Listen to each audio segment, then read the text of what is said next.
Ini saya mengerti bahwa kekristenan itu bukan mengajarkan untuk menjadi hidup yang baik, tetapi menjadi hidup yang benar. Hidup yang baik tetapi tidak menjadi hidup yang benar, itu sama saja dengan omong kosong.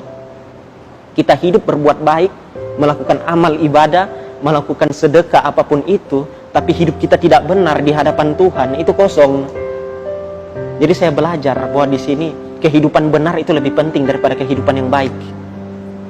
Karena dalam kekristenan kita diselamatkan bukan karena perbuatan baik kita, bukan karena amal ibadah kita, tapi kita diselamatkan karena kasih karunia. Makanya saya menerima Yesus, karena saya sadar diri saya nggak sempurna.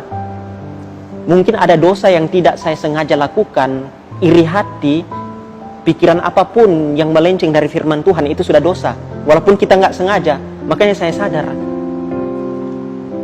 satu dosa pun yang kita buat, dosa kecil maupun dosa besar, itu sama saja di mata Tuhan. Gitu. Makanya saya takut ketika saya baca di Titus 3 ayat 5. Pada waktu itu dia telah menyelamatkan kita bukan karena perbuatan baik yang telah kita lakukan,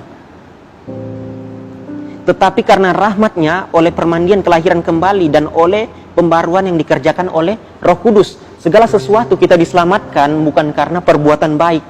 Kita mau usaha, mau mengusaha keselamatan kita, kita mau memanjat untuk masuk surga, Tuhan nggak bisa disogok dengan perbuatan amal baik kita. Gitu loh. Saya bilang, Tuhan, saya mau masuk surga, saya berbuat baiklah, saya sembayanglah, saya mau memberi sedekah. Oh, nggak bisa. Ajaran kekristenan bukan kayak gitu. Keselamatan itu diperoleh karena kasih karunia. Tuhan nggak bisa disogok. Karena Allah orang Kristen itu nggak bisa disogok. Lo mau sogok dengan perbuatan baik, lo mau sogok dengan amal ibadah, itu nggak bisa. Keselamatan terjadi ketika lo mengaku Yesus sebagai Tuhan dan Juru Selamat. Karena kalau engkau nggak mengaku Yesus, ayat 45, di situ yang dikatakan firman itu sendiri adalah Isa Al-Masih. Saya mulai penasaran siapa Isa Al-Masih ini. Karena di Al-Maidah, di Al-Maidah 46, dianjurkan untuk membaca Alkitab, membaca Injil, karena dalam Injil ada petunjuk, cahaya dan kebenaran.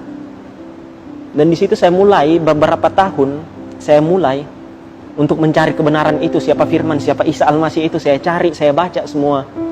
Dan saya mendapat siapa Isa Al-Masih itu adalah Yesus Kristus itu sendiri. Anak Maria, biasa disebut Ibnu Maryam, putra Maryam.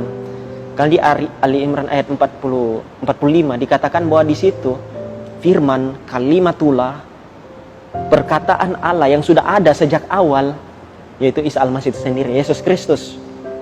Sebelum dia jadi, sebelum segala sesuatu jadi, sesuatu pun dia sudah ada sebelum segala sesuatu jadi. Dan makanya itu saya cari selama 8 tahun. Saya benar-benar nggak main-main ketika saya membandingkan kedua kitab ini. Karena pada saat ini saya percaya bahwa Alkitab itu adalah firman Allah. Nemun, wamin, ya, dan amin. Karena di luar Alkitab bukan firman Allah. Ketika saya baca di Yohanes 8 ayat 58, di sini kata Yesus kepada mereka, aku berkata kepadamu, sesungguhnya sebelum Abraham jadi, aku telah ada. Sebelum Abraham jadi, dia telah ada. Segala sesuatu diciptakan oleh dia, firman Allah. Saya mulai berpikir di sini, kok bisa gitu? Bahwa yang dikatakan bahwa orang Kristen itu menuhankan manusia. Tuhankan manusia. Kenapa bisa manusia jadi Tuhan? Apakah itu bukan berhala? Saya bilang bukan. Tanpa kita menuhankan Yesus, Yesus sudah Tuhan dari awal. Tanpa dia menjadi manusia, dia sudah Tuhan dari awal. Karena dia adalah Allah itu sendiri, firman Allah. Jadi pas saya mengerti apa itu kekristenan, siapa Isa Al-Masih itu, siapa Yesus Kristus itu, pikiran saya mulai terbuka.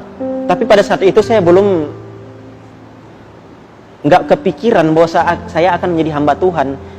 Selama seling waktu itu berjalan, ketika saya bertobat sesungguhnya itu pada saat saya SMP. Saya menerima Yesus. Saya banyak memberitakan Yesus, siapa firman Allah itu sendiri. Karena Allah yang kita pahami sekarang adalah Allah yang sebenarnya, gitu. Allah tanpa firman itu kosong. Jadi kalau mau bilang Allah itu bukan firman, itu dia bukan apa-apa. Karena Allah menciptakan segala sesuatu dengan firman. Yang dikatakan di agama saya sebelumnya, Allah menciptakan segala sesuatu itu menggunakan kum fayakum, yang berarti dengan perkataannya. Jadilah terang, jadilah ini, jadi ini, gitulah. Jadi setiap orang yang percaya akan firman Allah, itu sudah mempercayai Allah itu sendiri. Karena ketika saya bertobat, saya nggak pernah main-main gitu, mau cari Tuhan, mau cari kebenaran. Saya menyelidiki setiap kitab, saya nggak pernah main-main 1% pun. Saya cari, karena satu hal yang paling saya takutkan itu adalah masuk neraka. Karena bicara dengan masuk neraka, itu adalah abadi. Jika engkau masuk neraka, engkau mau minta ampun di neraka pun itu nggak akan diampuni. Makanya saya paling takut itu saya masuk neraka, gitulah. Semua agama mengajarkan kebaikan, tetapi belum tentu semua agama mengajarkan kebenaran, gitu.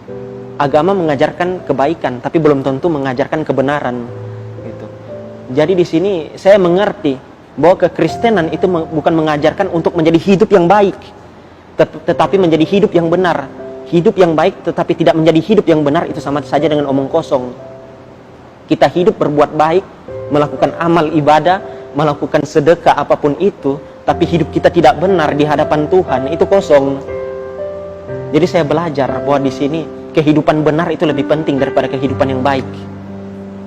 Karena dalam kekristenan kita diselamatkan bukan karena perbuatan baik kita, bukan karena amal ibadah kita, tapi kita diselamatkan karena kasih karunia. Makanya saya menerima Yesus, karena saya sadar diri saya nggak sempurna.